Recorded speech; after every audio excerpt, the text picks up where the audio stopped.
আসসালামু আলাইকুম। ওকে, 'জিন 3' হরর ছবি বাংলাদেশে আর কোন ছবি বাংলাদেশে জানি না যে এত তাড়াতাড়ি পরের পার্ট আসে কিনা। ইভেন এটাও আমি কনফিউজ বা আমি ঠিক নিশ্চিত না যে বাংলাদেশে কোন ছবির পার্ট 3 পর্যন্ত আছে কিনা। পার্ট 2 ই তো মনে হয় খুব কম। আমি লাস্ট পার্ট 2 ছবি দেখেছি ওই যে আরিফিন শুভর একটা ছবি আছে না? 'Mission extreme 1', 'mission extreme 2' black war যেটা ছিল ওটা দেখেছি। এরপর আমার চোখে পড়েনি আরকি। আ আপনাদের চোখে পড়লে কমেন্ট করে জানাতে পারেন। ওকে, 'জিন 3' এর ১ম গানটি ছিল 'কন্যা'। সবথেকে ভালো লাগার দিক হলো যে জাজ মাল্টিমিডিয়া অনেকদিন পরে বেশ বড় অ্যারেঞ্জমেন্ট এর একটি গান করেছে। কারণ তাদের লাস্ট বেশ কিছু যদি ফিল্ম দেখেন, আ তাদের খুব একটা ওই আগের ভাইব পাওয়া যাচ্ছে না। আপনারা যদি আগের জাজকে দেখে আমাদের সাকিব ভাই দিয়ে তো 'শিকারি' করল, 'নবাব' করল, ইভেন ওপার বাংলার অ্যা জিতকে নিয়েও দেখলাম ছবি করেছিল একটি। তো বেশ আগে ভালো কাজ করত। লাস্ট কিছু বছর ধরে জাজ মাল্টিমিডিয়া কেমন যেন একটু মানে ভেঙে অবস্থা আছে, পঙ্গুত্ব অবস্থায় আছে আরকি যেটা বলে আরকি। তো লাস্ট ৩ বছর ধরে তারা 'জিন' সিরিজটাকে রানিং করতেছে। জানি না এই 'জিন' সিরিজ কতদিন চলবে। হয়তো চলতেই থাকবে। সেটা যেটাই হোক, আম যদি আজকে নতুন আরেকটি গান আসছে 'জিন 3' মুভির 'ব্যবধান'। তো এটির রিঅ্যাকশন দেওয়ার আগে 'কন্যা' গানটির ছোট্ট একটি যে রিভিউ দিই যেটা বললাম, গানটির অ্যারেঞ্জমেন্ট বেশ বড় ছিল, বেশ কালারফুল গান ছিল। নববর্ষের থিম দিয়েছে অবশ্যই। সজল নুসরাত ফারিয়াকে বেশ সুন্দর লাগছে এবং নুসরাত ফারিয়া তো অবশ্যই আমাদের দেশের ওই যে যেটা বলে গ্ল্যামারস গার্ল। খুবই সুন্দর লাগতেছে। অনেকদিন পর নুসরাত ফারিয়া কামব্যাক হইছে। তবে আরেকটু খুশি হইতাম আরো ভালো ছবিতে কামব্যাক হইলে। আচ্ছা, তবে একটা জিনিস আপনাদের এনশিওর করি, এই যে এই 'কন্যা' গানটিতে একদম ১ম এ যে ড্রোন শটটার সিন দেখায় না? ওটার সাথে কিন্তু পুরো গানের কোনো মিল নেই। জাস্ট মেবি ওইটা কোনো স্টক ফুটেজ দিয়ে দিছে। আ জাস্ট বুঝানোর জন্য যে কত বড় অ্যারেঞ্জমেন্ট এ গান করতেছে। কিন্তু মোটামুটি অ্যারেঞ্জমেন্ট বড় করছে ঠিক আছে। কিন্তু ১ম ড্রোন শটটার সাথে পুরো গানের আপনি এক বিন্দুও মিল পাবেন না। তো এটা আমি স্ক্রিনে প্রুফ সহকারে দিয়ে দিবনে। আ আমি যেটা আরেকটু বলি, আপনার স্ক্রিনে মানে যখন ১ম এ দেখায় ড্রোন ফুটেজে একটা বিভিন্ন কি বলে? কোথাও অনুষ্ঠান টাইপের কি বলে? মেলা টাইপের হচ্ছে আরকি। ওখানে দেখবেন শুধু মাঠ আর মাঠ। কিন্তু গান যেখানে হচ্ছে ২ পাশে একটু ব্যারিকেড টাইপের আছে। সাইডে একটা ছোট নালা বা পুকুর টাইপের আছে। ওখানে কিন্তু ১ম শটে ছিল না। তো এখান থেকেই বোঝা যায় এটা স্টক ফুটেজ। তো এটা না করলেও পারত আরকি। এটা একটু নেগেটিভ দিক লাগছে। বাকি মোটামুটি সব ভালো লেগেছে। ওকে। এবার পরেরটায় যাই। এবার 'ব্যবধান'। 'ব্যবধান' গানটির রিঅ্যাকশন করব। এটা আজকের এই ২ ঘন্টা আগে আসলো। এখানেও সজল আর নুসরাত ফারিয়াকে দেখা যাচ্ছে। মেবি এটা কোনো স্যাড গান। যেহেতু 'ব্যবধান' নাম শুনে বোঝা যাচ্ছে। ওকে, দেখা যাক। 'কন্যা' গানটির রিঅ্যাকশন দিলাম না। কারণ 'কন্যা' গানটি আমি আগেই দেখে ফেলছি।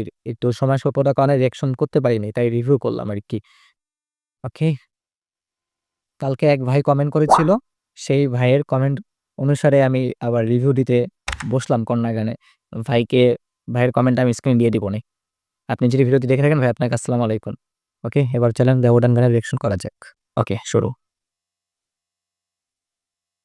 কোয়ালিটির কি অবস্থা? হাজার আশি প্রিয়।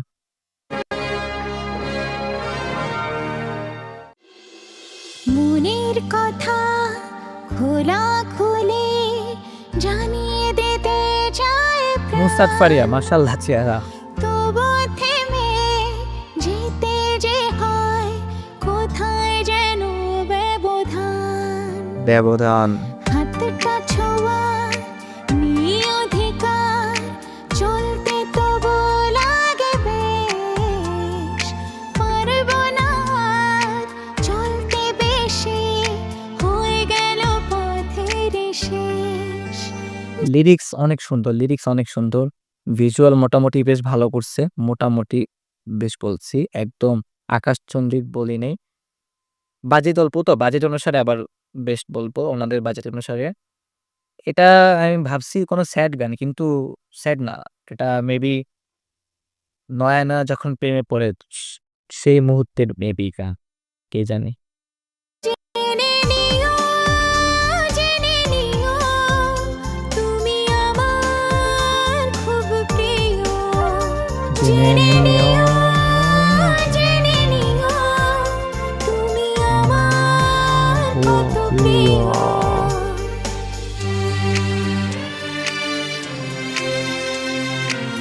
কিন্তু কিন্তু এটা তো একটা হরর ছবি ভাই।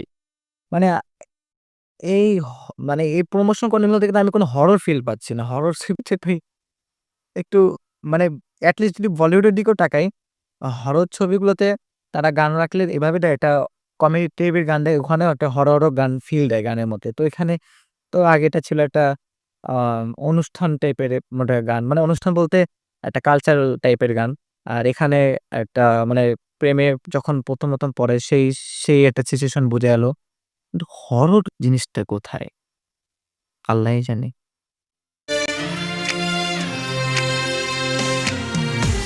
সজল ভাইকে কিন্তু বেশ সুন্দর লাগতেছে। আর নুসরাত ফারিয়ারকে আর কি বলবো? সে তো গ্ল্যামারাস গার্ল, গ্ল্যামারাস কুইন।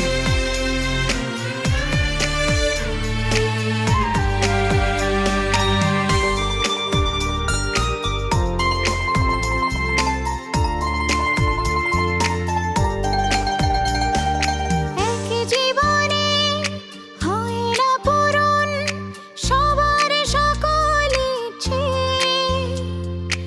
এই ভেবে মন নিজের আবেগ পুড়িয়ে যেতেছে।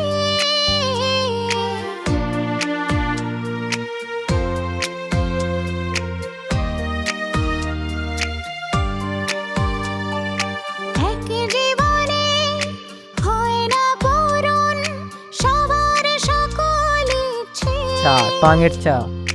এই ভেবে মন নিজের আবেগ পুড়িয়ে যেতেছে।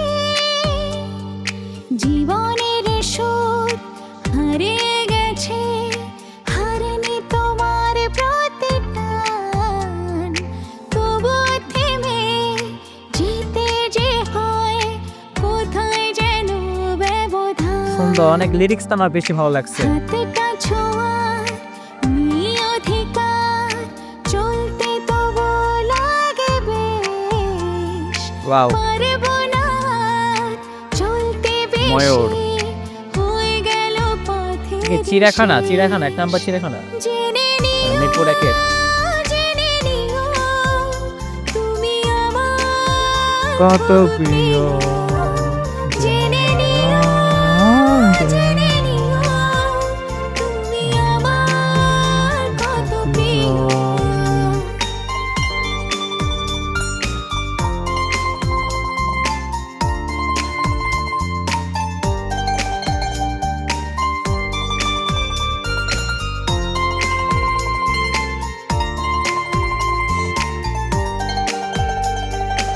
ওকে। না, ভালো ছিল। আমি দেখে খুব খুশি হচ্ছি যে জিন 1-2 এর থেকে জিন 3 বেটার হচ্ছে। মানে বেটার লাগতেছে। তাদের কাজবাজ দেখে আরকি। এই গানটির যদি আমি মানে ভালো দিকগুলো যদি সিরিয়াল খুলি, ১ম ভালো দিক আমার লেগেছে লিরিক্স। তারপর লেগেছে মিউজিক অ্যান্ড তারপর ভিজুয়াল। লিরিক্সটা সবার ১ম এ রাখা, কারণ লিরিক্সটা মানে একদম আপনার মন ভালো করে দেওয়ার মতো লিরিক্স, আমার যেটা মনে হয় আরকি। যারা ১ম প্রেমে পড়েন তাদের জন্য এই গানটি একদম সুইটেবল হবে। তাদের জন্য বেস্ট চয়েস হবে আমার মনে হয়। আপনারা আপনাদের প্রেমিক বা প্রেমিকাকে এভাবে গান শোনাতে পারেন, যেটি আপনি গান গেতে পারেন আরকি। তো ভালো ছিল। কিন্তু আমি মেইনলি অপেক্ষায় আছি যে হরর টাইপের কিছু একটা। কারণ এটা তো হরর মুভি আরকি।